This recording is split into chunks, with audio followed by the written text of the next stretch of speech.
Hey, good afternoon, everyone. Thank you for joining us. I'm Nathan Fletcher, Chair of the San Diego County Board of Supervisors. I'm joined here by my friend, my colleague, Dr. Luke Bergmann. Dr. Bergmann is Director of the county's Behavioral Health Services. When we talk about behavioral health services, we're just talking about the intersection of mental health and addiction. And it's really important that we address both. The co-occurring rates, the number of folks who may be suffering from addiction and a mental health illness or injury is really high. In fact, a really high percentage of folks who arrive at some intoxicating substance got there by self-diagnosing or self-treating an undiagnosed mental health injury. And the reality is everybody knows someone whose life is impacted by addiction or mental illness. A friend, a brother, a cousin, a coworker, a parent, a child, a neighbor. I'd venture to say every single one of us knows someone. We also know that in our country we have not confronted issues of mental health and issues of addiction for what they are, which is just healthcare related issues. We have a system in our country that historically has put tremendous stigma around people getting treatment and help for mental health injury or addiction for sure. And that stigma is not just reflected in people's attitudes, it's reflected in staffing and reimbursing and citing and building and how we treat them. And one of my highest priorities as a supervisor is to try and tackle this issue. I believe there's a better way to deliver behavioral health services, and that requires us to really confront it. It requires us to staff it. It requires us to do things that will actually help people who are in need. And we have seen tremendous progress in the efforts that we've been lining up, but I know folks are frustrated because it's not happening quick enough. I know folks are frustrated by the challenges of the unsheltered and the homeless. They're frustrated in someone who can't get into a service who's needed. We're frustrated by the over-criminalization of addiction. You know, addiction is an illness that needs to be treated as an illness. And at the county, we're pushing on so many different fronts to try and make a tangible and real difference that you can see and feel. And so we'll be doing a series of these, really highlighting kind of different components and different parts of the behavioral health system for how we can truly provide that better way and get help, get the right person, the right care at the right time and in the right way. And so today we're here to primarily talk about Crisis Stabilization Units, CSUs as they're often called. It has to be an acronym for everything.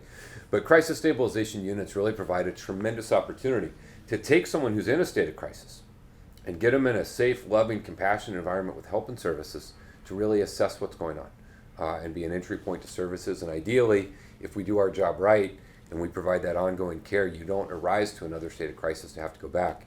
But we know that that's often an entry point in. And so, Dr. Bergmann, just walk us through and chat with us about what is a crisis stabilization unit, what does it look like, how does it function, and what role does it play in this overall kind of system of care we're trying to provide? Thank you so much, Chair, for the question. Thanks for having me here. It's great to be here with you and with all of you. So a good place to start in understanding what a crisis stabilization unit is and what it does is to think about what we have without a crisis stabilization unit, what we have had for years without crisis stabilization units as a part of our continuum of care and behavioral health. And that primarily is emergency departments. Mm-hmm. Emergency departments are the settings where traditionally most people in the midst of a behavioral health crisis, so people experiencing psychosis, mm-hmm. people experiencing severe episodes of depression, people who are intoxicated, they're going to wind up in an emergency department. An emergency department, however, isn't equipped to deal well with people in the midst of those kinds of crises. They don't. Because they're set up for physical care. They're set you up break for your physical leg, care. you have That's a car exactly accident. Right. That's exactly right. They're set up to, frankly, to treat or street, right? Mm-hmm. They make a quick triage decision, and they offer a very short episode of acute care. People in behavioral health crisis, they need to be stabilized, and that takes longer than most emergency departments are accustomed to working on people. And then they need to be connected to ongoing care, not just put into an inpatient setting, but connected to the right level of ongoing care. Crisis stabilization units are alternatives to emergency departments that are designed to address behavioral health issues. They may be in community settings, neighborhoods just like many of us live in commercial districts that many of us would drive through. The crisis stabilization units might sit there and we wouldn't even notice that they're there. They may be immediately adjacent to hospitals. They are clinical settings where people in the midst of crisis get specialized behavioral health care. So that includes medication, if they need it. It includes behavioral therapy, talk therapy. It also includes peer support. So support from people with lived experience. That's right, who can really connect with Which us. is important, right? Someone to say, hey, I've been where you are. It's one of the most important things, actually, about behavioral health care is that connection. And we know that, actually, about healthcare generally. One of the things that's most important to making healthcare quality is establishing a sense of connection, a sense of, like, relationship connection with your care provider. It's true in primary care. True even in specialty physical health care. It's very, very true in behavioral health care. And crisis stabilization units are designed to do relational care. We talk about emergency departments as transactional care, right? It's just as fast as you can do it. You either get them into an inpatient bed or you get them out on the street. Crisis stabilization units will see people for longer periods of time. We expect folks to be there for as many as 10 hours, as many as 23 hours, as many as up to 24 hours in a crisis stabilization unit. And a lot of the time that folks are there, after being initially stabilized, again, getting their medications up to date, adjusted, getting the kind of therapeutic support that they need, a lot of attention and focus will be paid to connecting them To ongoing and to services. navigating them to ongoing services. Exactly. So someone's having a substance use issue. They're not in a good place. They come in. It gives you time to medically and safely stabilize them. Exactly. Get them in a good frame of mind. While you're doing that, you're building that trust. Then Yeah. you begin to have that conversation about, hey, look, here's some treatment options for you. That's right. Hey, we can connect you to maybe this residential treatment program or maybe That's this right. outpatient treatment program. right. And then designed to get them going in that way. And you could do the same for mental health or co-occurring or both. That's exactly right. And the connection isn't just a referral. Right. Right, it's not a brochure, it's not a slip of paper, it's actual navigation. So, it is a healthcare worker walking with, traveling with that patient to the next level of care, making sure that they are enrolled in that next level of care, connected to it, to ensure that they'll be retained. They're not just going to go once and then stop then that's going. But really develop a connection that's going to sustain the care. What are the entry points into CSU? You just walk up, ambulance drops you off, MCRT drops you off, cops drop you off, family drops you off. What are the entry points into a CSU? All of the above. Right. All of the above. With recent policy changes, in particular around where ambulances can take people. Yeah. Now even ambulances can take people to a CSU. That wasn't true very long ago. But So they would make the decision, hey, this is not a traditional emergency department visit, not That's an ED right. visit. That's right. This is appropriate for a CSU. They would find one, got available spot, take you. That's exactly right. Gotcha. But a lot of what we'll see beyond that, and in fact, where we see the highest volumes are in either folks walking up, and sometimes we do see people just walking up themselves, knowing that they're in a state of crisis, knowing that they need help. Like you would walk to an urgent care center. Like you'd walk into an urgent care center, exactly. Or we see family taking people in. And then we see a lot of law enforcement drop-off as well. It's a really important sort of component of the service landscape. Right. Because law enforcement, unfortunately, still, and we can talk more about work that you are leading to address that issue as well, law enforcement is still a very common, very frequent initial touch point for people in the midst of a behavioral health crisis. And that leads to a lot of outcomes that aren't optimal. Transport to jail, for example, right? Booking into jail, not a good outcome for a person in the midst of a behavioral health crisis, or to an emergency department. Law enforcement agencies actually love CSUs because they're so much more accessible. The drop-off time is remarkably more efficient, right? It can take a law enforcement officer up to 4, 5, 6, 7 hours even sometimes to drop somebody off at an emergency department. Because of how emergency departments function, policies that are a part of, sort of things that they need to do, those don't apply At CSUs. And so drop-off can be like 10 minutes. And we probably want them dropped off at CSUs when appropriate because you get better outcomes. You do. You get better care and better outcomes. We're also working to, right now, historically the traditional entry point into the system for someone in crisis for mental health or substance abuse has been 911, and you get the fire truck and the ambulance and the law enforcement, and we just launched almost countywide, but the bulk of folks in San Diego County, we now have mobile crisis response teams. And so this is a non-law enforcement response for an individual. If you're a danger to yourself or a danger to someone else, law enforcement has to go. But for those cases where it's not, we send a clinician, a peer support specialist, folks ready, and that mobile crisis response team can then figure out how best to help you. And that often is taking you back to a CSU. So that's a really encouraging trend. These are just up and running. We're seeing the positive results. We're seeing the calls being made. We're still working out the kinks, but we're really seeing progress. So when we think about CSUs countywide, so we have one in Chula Vista, we have one in the Rosecrans area, we've got one North Inland, we just opened one in Vista, we've got one in Oceanside that is about to come online, we're working on one in East County that was going to be under development, and we're looking for another location where appropriate. That's the bulk of our network right now? That's the bulk of our network right now. That's right. And what we are seeing with what we've stood up thus far is very high rates of utilization. Yeah. This is turning out to be an extremely important, extremely useful service. Right. Healthcare finds it very useful. Law enforcement finds it very useful. Yep. The population at large finds it very useful. So, there isn't a ceiling that we've established randomly as the necessary point at which we would stop developing, I think, this service line. We'll continue to develop it, continue to grow this component of the continuum, as long as we see that it's continuing to be useful. Well, and we put a lot of effort into it. I mean, look, we had one we just cut the ribbon on. We got a second one probably in another month-ish coming online, another one coming, and it takes a little bit of time we fund them and we say do them, and then you got to find the building and buy the building and do the protocols and do all that work. And again, I know, people are like, hey, we want to see stuff now and see it happen now, and it's nice to be able to see some things that are tangibly opening and doing. We know we have to do more. But a part of this is, if we do this right, you come into a CSU, it's not treat and street like an emergency department, right? Stabilize, build a relationship, get you connected to care. And if we do that right over time, then we ought to be lowering the number of folks in a state of crisis. Because the traditional model is you get a crisis, we just emergent treat you, kick you back on the street, wait till you get a crisis again, and that's the cycle we're trying to break. And we've got a few questions that folks submitted for us here. One of them is, what role will peer support play in this new endeavor? And so maybe walk through what peer support is. We touched on it a little bit earlier, but talk about that and talk about the vital role that plays in a CSU.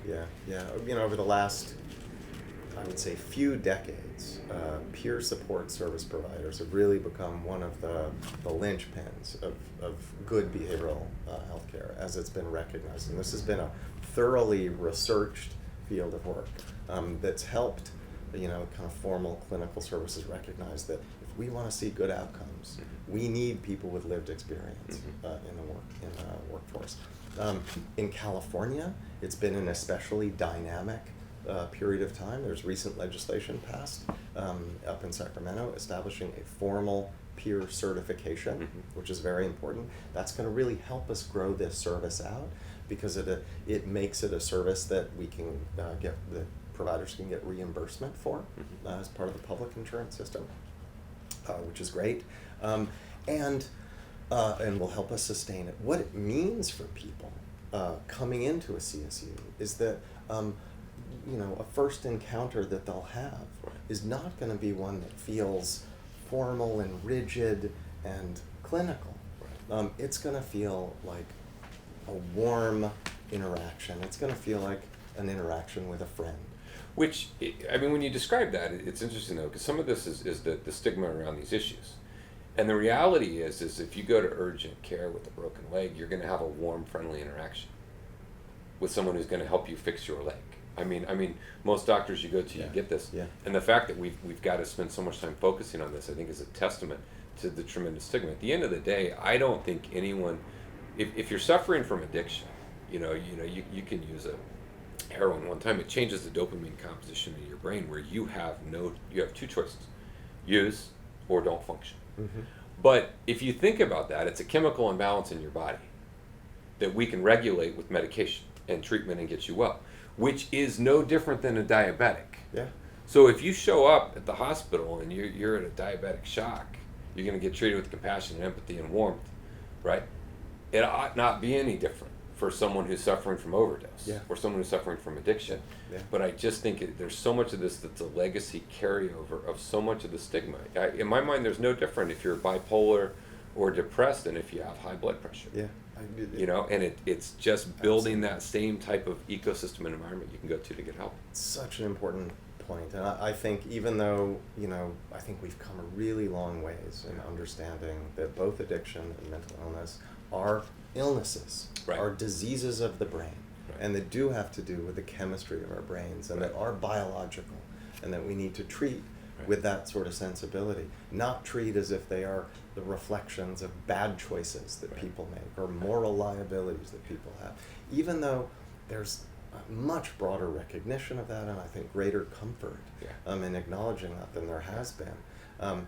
We are still such a long way. It is, and you can feel it. It's Right. when you interact with folks about this, when you interact with care providers even about this, you feel a visceral sort of resistance Yeah. sometimes to really embracing that. Yeah. And so to the point that you're making exactly, we've almost come to expect interactions with formal services for people with addiction or mental illness to entail some aspect of judgment.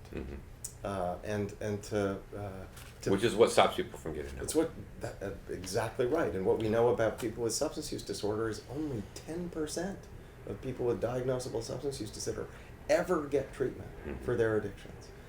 And this has a lot to do with it. It is on lots of fronts not a pleasant experience for people going through it.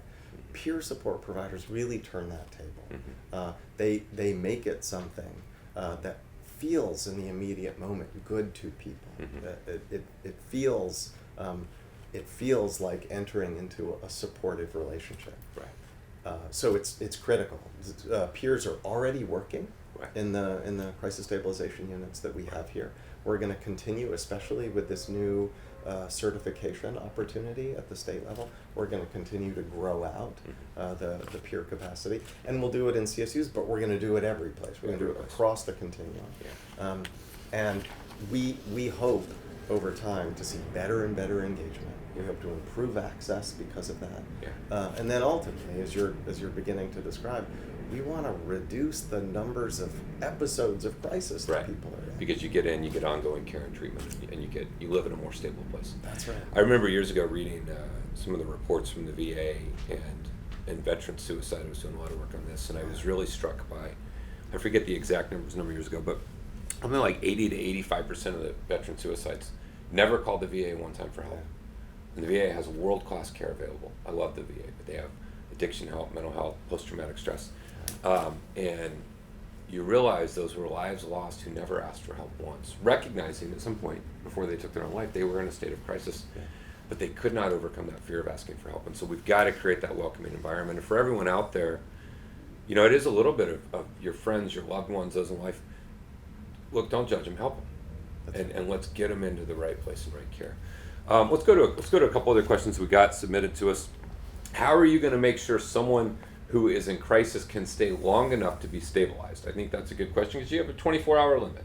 That's right. That's right. So the clinical service is in a CSU is designed to be not more than 24 hours. The overwhelming majority of folks are going to be stabilized in much less than 24 hours and will be connected to ongoing care within that period of time.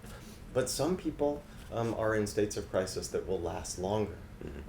What we will aim to do in those cases where we feel like we know that a higher level of care is necessary, where we know that there's more time that's going to need to be devoted to stabilization, is we will get that person into an inpatient setting. That's really what would be appropriate. So you transfer them from a CSU. You recognize, hey, we can't stabilize and deal with this in 24 hours. That's right. So you would move to an inpatient setting, maybe an inpatient psych. That's exactly right. That's exactly right. And what we see out of emergency departments is that's kind of the default option, is pushing into an inpatient unit. Or maybe that may not be needed if you took the full 24 hours. That's exactly right. That's exactly right. What happens often because of that is people who don't actually need an inpatient service wind up in one. Right. And then they end up not being as well connected to ongoing care as they will be in the future out of crisis stabilization units. Next question submitted from a member of the public. how can you improve the number of beds available for inpatient? So, I mean, that's very much related to what Yeah. we were just discussing, right? That what we see right now is a service system, and I've heard you, Chair, talk about it in this way, that is on some levels broken. Right. It's so oriented around discrete or distinct episodes of care, right? That don't focus on transitioning people into ongoing care. So a lot of the people who wind up in an inpatient acute setting right now have this very isolated episode of care.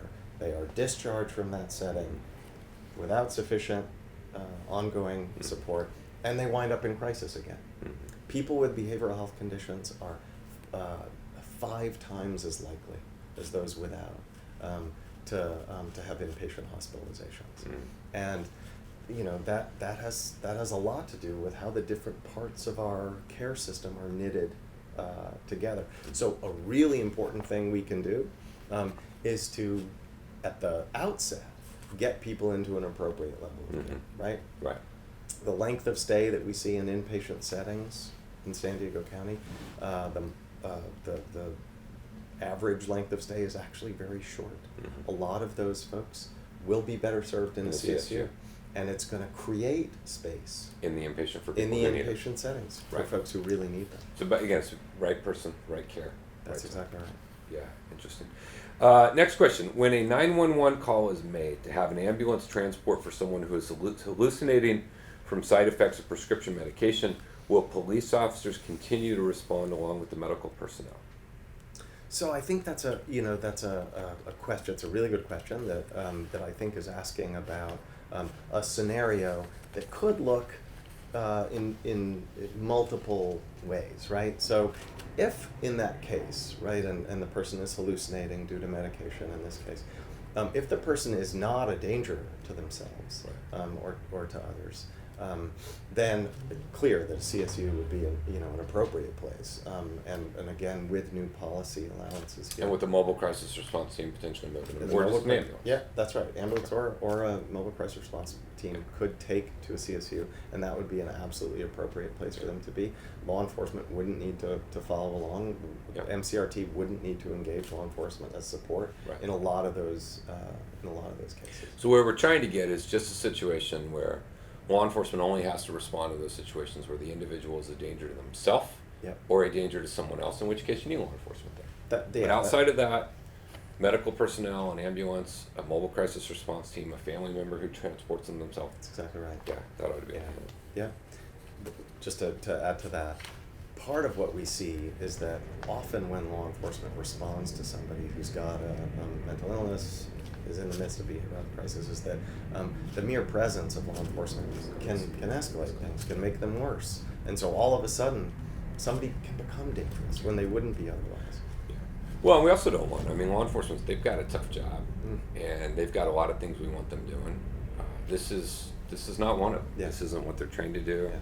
It's not what they're equipped to do. And I think we put too great a burden on them, having them try to solve and address this issue, when the reality is there are folks who are trained to solve and address this issue, and we want them doing it.